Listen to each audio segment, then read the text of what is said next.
Goeienaand, dis Woensdag 9 Junie, baie welkom by Fokus. Ek is Francis Puren. Voorgestelde wysigings aan die wet op die beheer van vuurwapens het baie vuurwapeneienaars warm onder die kraag, maar is ook diegene wat dit verwelkom, soos die organisasie Gun Free South Africa. Dis veral die voorstel dat vuurwapeneienaars verbied word om selfbeskerming aan te voer as 'n motivering wanneer hulle aansoek doen vir 'n vuurwapenlisensie wat groot reaksie ontlok. Maar hoe gaan hierdie wysigings die land se hoë misdaadsyfers raak? Ons praat nou met via Zoom liewer met Adele Kirsten, sy is van Gun Free South Africa en met Hood, 'n woordvoerder van die vuurwapenbedryf en 'n regskenner. Albei ons gaste verstaan Afrikaans goed, maar het gevra of hulle in Engels kan antwoord om hulle self dan nou makliker uit te druk. En baie dankie vir julle albei se beskikbaarheid vanaand. Adele, wat is julle rede waarom julle hierdie gedagte in die wysigings ondersteun? Goeienaand, Lenet. Ons ondersteun die wysiging en verwelkom dit. En eintlik daar is dele van die wysiging wat ons dink kan eintlik meer versterk word. But let me say that our understanding that the purpose of this law is really designed to save lives. And the reason I say that is that in 2000 we introduced strict gun laws, and over a 10-year period we saw an almost 50% reduction in gun deaths in this country, and that also tracked a really significant reduction in overall murders. So our experience in this country and elsewhere in the world is that when you reduce access to guns, when you make getting a gun more difficult, and this is in the hands of civilians, and it includes stricter control over the use of SABC's guns and stockpile management. But when you have a comprehensive approach to gun control, you can reduce gun deaths. And for Gun Free South Africa, this is why we support this law.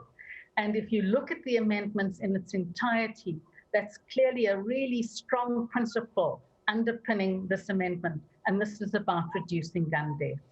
Martin, ek gaan nou vir jou kans gee om te reageer, maar Adele, 'n vraag wat telke male opkom by Suid-Afrikaners is, hoe verwag julle dan, gegee die hoë misdaadsyfers in Suid-Afrika, moet Suid-Afrikaners hulle self beveilig? Well, I think let's just look at who has the guns.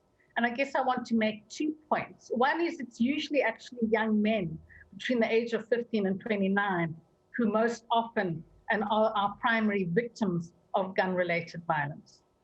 But if our farmers were effective in defending themselves, we wouldn't be seeing the kind of farm attacks and killings that we've seen. So if guns were an effective way of self-defense, our farmers would not be being killed, because the thing that most farmers have in common with each other is that they are all armed.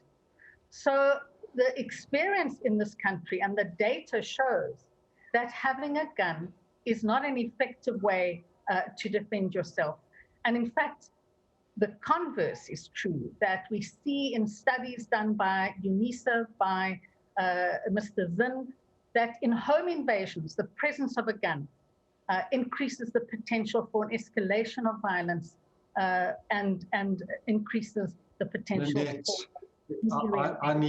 I need to interpose here, because Gun Free South Africa is very quick always to introduce statistics and what they call data. And I just want to give an example of how false and misleading this approach is. In another program aired last week, the chairman of the Firearms Appeal Board said that 5 times 11,000 firearm losses equals 200,000 firearms lost over a 5-year period. And that illustrates the approach of organizations like Gun Free South African government. They can't even get their statistics straight. You say 45% this and 75% this, greater chance of an attack happening if you have a firearm in the home. That's not statistically proven at all. It's unfair to start saying to farmers and at farmers, you can't have a firearm because you can't use it to protect yourself.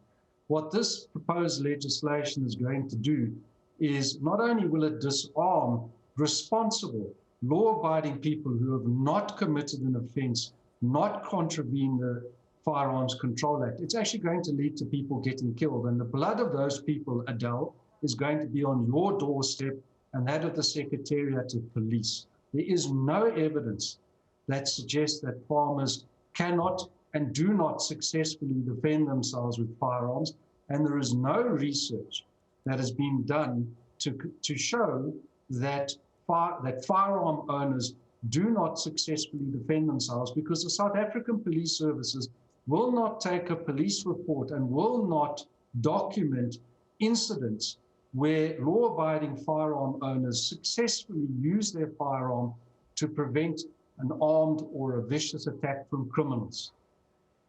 Martha, net die ander punt van wat julle reaksie is op hierdie wysiging dat daar 'n verbod moet wees om selfverdediging as 'n rede aan te voer waarom jy juist toegang tot 'n wapen wil hê.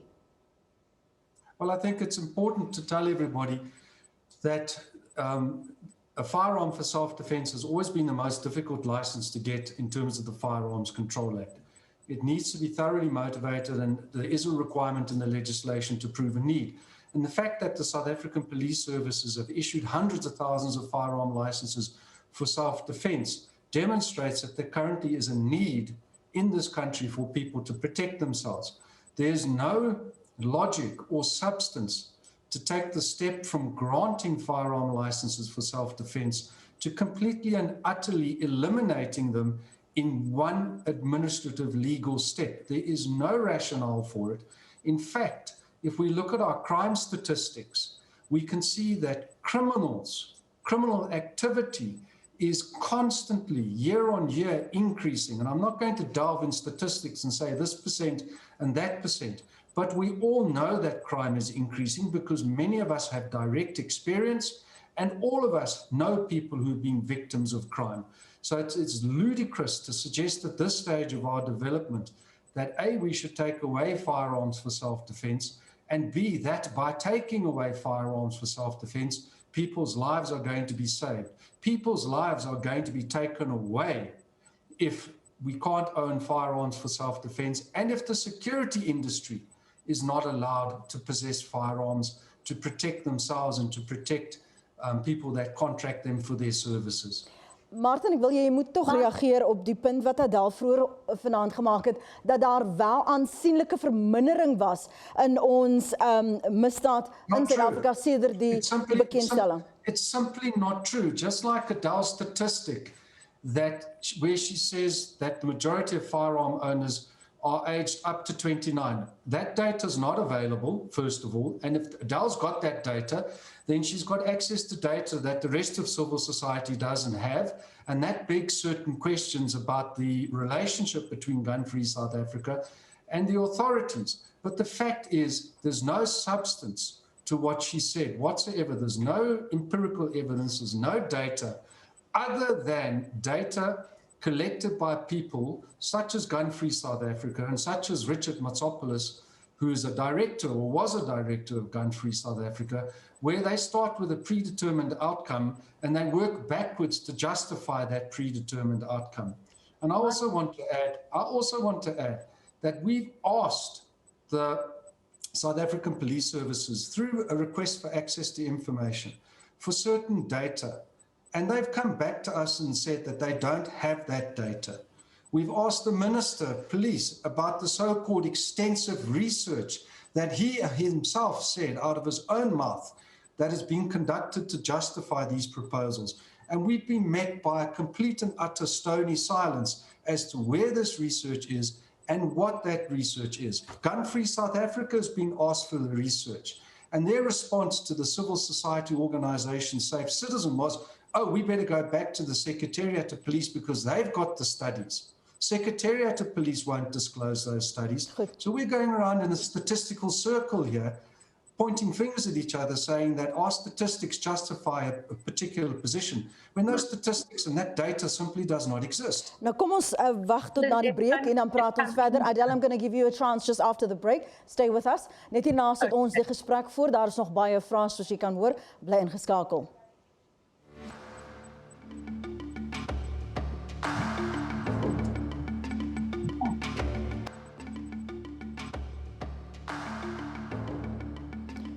Ons praat vanaand oor die voorgestelde wysigings aan die wet op die beheer van vuurwapens en of dit 'n verskil gaan maak aan Suid-Afrika se hoë misdaadsyfers. Ons is via Zoom in verbinding met ons gaste, Adele Kirsten van Gun Free South Africa en Martin Hood, woordvoerder van die vuurwapenbedryf en ook 'n regskenner. Adele, jy wou reageer op van die punte wat Martin net voor die breek gemaak het?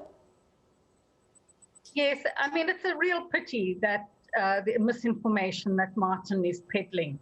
This is a real serious misinformation that you are putting out there, Martin. So number one, I didn't say that the majority of gun owners are young men between the age of 15 and 29. I said they are the primary victim of gun violence.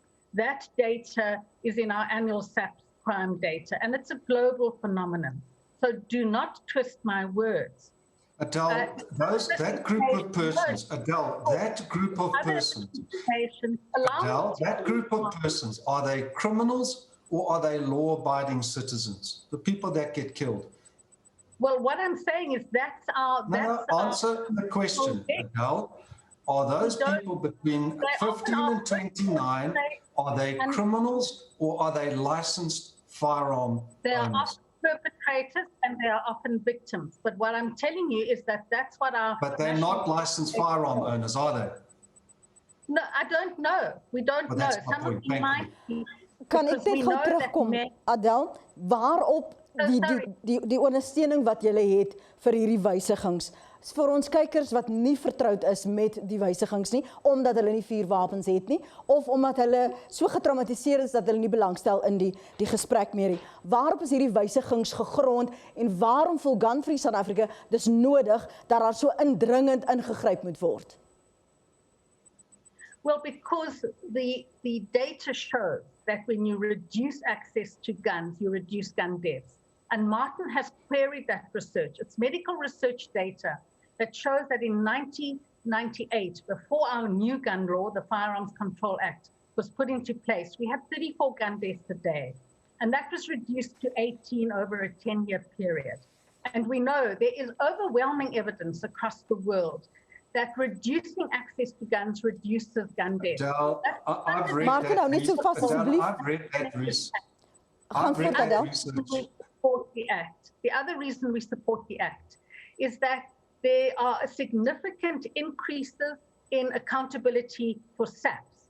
So, for example, the National Commissioner has to report quarterly to Parliament now on loss and theft of guns from cops. That's really important. Much clearer clauses around what the responsibilities of gun owners are. So, for example, there have been a number of court cases where gun owners have complained that the renewals clause in the existing act is confusing. Martin has to agree that the amendments make that much crisper and there is no room for ambiguity. Because right now we are sitting with over 450,000 firearms that their owners failed to renew. How do you fail to remember to license a lethal weapon? So gun owners are not necessarily that responsible. And we have 23 people shot and killed every single day. If we had over 8,000, Adele, more people are killed by motor vehicles, and no one's suggesting restricting access to motor vehicles. Ek gaan Martin praat met Adele en praat met ons kykers oor die verantwoordelikheid en ook die nalatigheid van wettige eienaars wat versaak om hulle lisensies te hernie eerstens en tweedens wat dan weens nalatigheid hulle of toelaat dat hulle vuurwapens nie hernie word nie, lisensies nie, of dat dit gesteel word of hulle misplaas dit. Praat daaroor asseblief.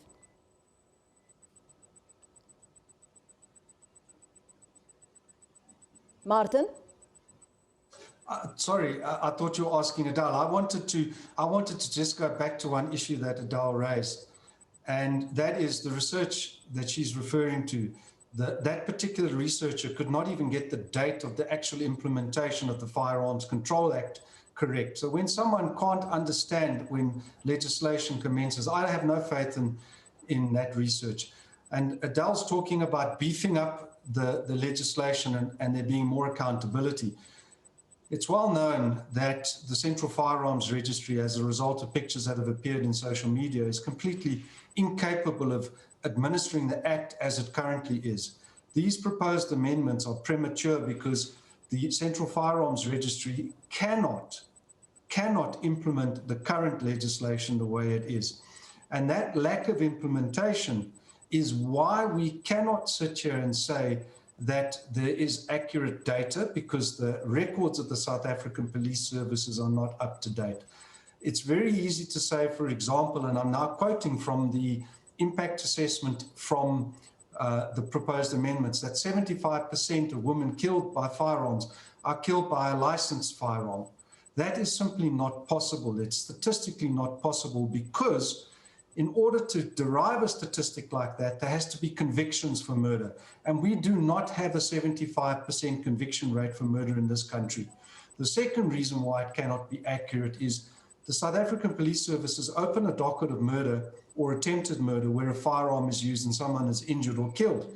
But there is no data what happens with those dockets. So in other words, if you open 100 dockets a day of a murder, then no one goes back and says, of those 100 dockets, how many resulted in a murder conviction, how many were withdrawn, and of that total 100 murder dockets, how many shootings were legally justifiable? In other words, where an armed civilian defended themselves against a criminal, where a police officer protected themselves or the public from a criminal, or where a security officer used a firearm to protect themselves from a criminal. And until we have that data, and until we have a proper functioning Central Firearms Registry that can administer firearms and fulfill its mandate, then we cannot sit here and talk about this going to have the effect of reducing crime, or that we are going to have a safer society. We're not going to have a safer society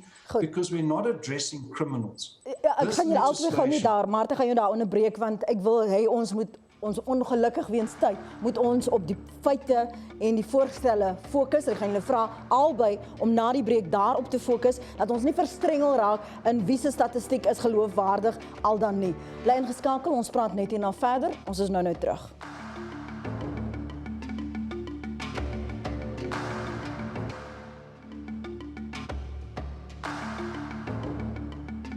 'n sterking beperking op die getal vuurwapens wat mens mag besit, vuurwapenlisensies wat vir 'n korter tyd geldig is en dan hernu moet word, en 'n verbod op selfbeskerming as 'n rede om 'n vuurwapen te besit, is van die voorgestelde wysigings aan die vuurwapenwet. Ons sit nou ons gesprek voort met Adele Kirsten van Gun Free South Africa en met Martin Hood, regskenner en woordvoerder van die vuurwapenbedryf. Wat is die kernkwessies wat ons kykers vanaand oor moet besin, that they must think about and assess when we talk about these proposed changes, Adele?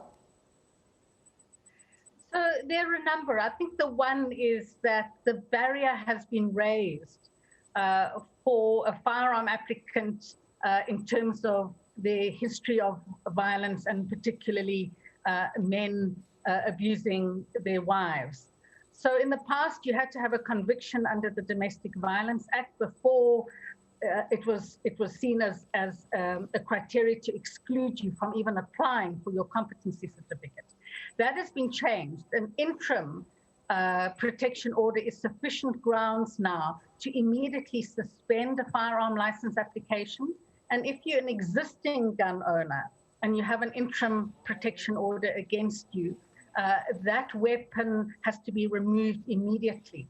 So the big shift is that we are seeing increasing or taking away police discretion, which is always open to abuse, and saying that you must, remove the weapon.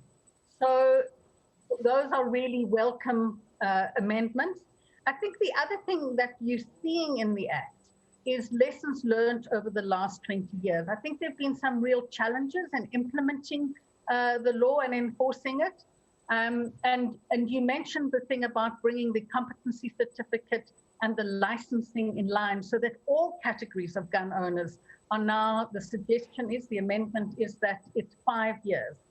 That makes for a much more efficient implementation of the Act. There's no room for ambiguity, that the designated firearms officer doesn't know whether hunting is 10 years, etc.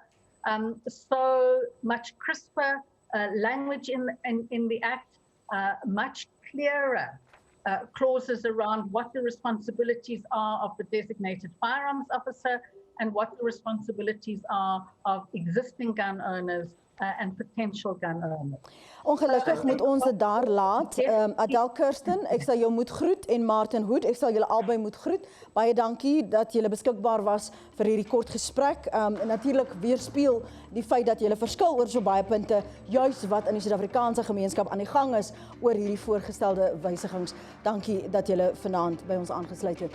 Kom ons beweeg aan. Suid-Afrika wat hierdie week een van sy groot geeste in die kunstewêreld verloor het met die dood van Shalene Surti Richards. Sy was veral bekend vir haar rolle in Fila se kind as Fela Komuti en haar rol as Nena in Igoli. Namens die Fokusspan en kykers wil ons innige meegevoel aan al haar vriende, familie en kollegas betuig. Mag haar siel in vrede rus. Dis ongelukkig ook al vir vanaand. Onthou Fokus word elke donderdagoggend om 10:30 op SABC 2 herhaal en ons is ook steeds beskikbaar op YouTube. Indien jy met ons kontak wil maak, besoek ons Facebookblad of jy kan vir ons e-pos stuur. Ons lees graag jou kommentaar, jou tweets en jou voorstelle. Jy kan dit stuur aan fokus@sabc.co.za. Jy kan op hoogte bly van al ons stories op ons Fokusblad, op Facebook by Fokus SABC en dan kan jy ons ook volg op Twitter by Fokus ZA. Baie dankie vir die saamkyk vanaand. Ek weet jy terugvoer oor die program. Ons hoop jy kan volgende Woensdag aand om 7 weer by ons aansluit hier op SABC 2. Sien jou dan. Gesond bly.